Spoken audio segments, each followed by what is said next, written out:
Breaking Bad actor Bryan Cranston was by far the leading fan choice to play Lex Luthor in the upcoming Man of Steel sequel and was rumored to be talking with the studio about the role. However, in a recent interview, Cranston reveals that he and the studio never talked about the film, but that he would have liked to have played the character.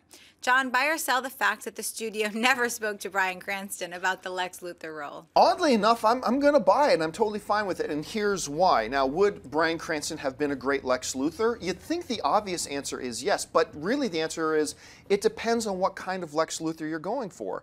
And if they've always had in mind, which according to Zack Snyder is the case, if they've always had in mind a younger Lex Luthor, and that's what they wanted, then you don't change the character just so you can squeeze in a particular actor you want to have. If they're in mind for their story and their narrative is a younger Lex Luthor, then I completely buy that it would be ridiculous to talk to Bryan Cranston if you want a 28, 30-year-old Lex Luthor, 33-year-old Lex Luthor. You can't go with Bryan Cranston. So I totally buy that they didn't talk to him about it, and I also totally buy the fact that he was interested in doing it.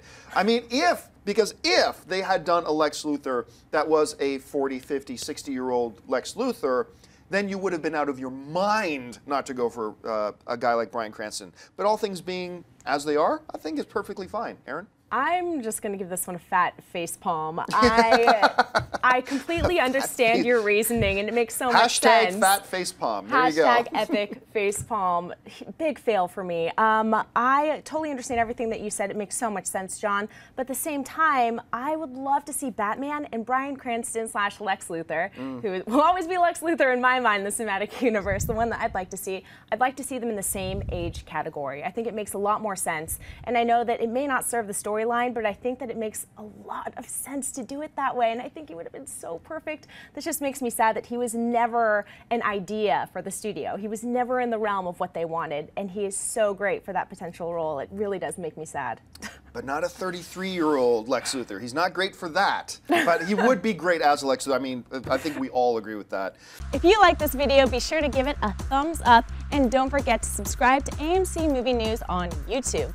It's free and a great way to stay updated with all the latest movie news and check out our daily show, AMC Movie Talk. Also, don't forget to check us out on Facebook and Twitter to stay in the loop for our special prizes, giveaways, and contests.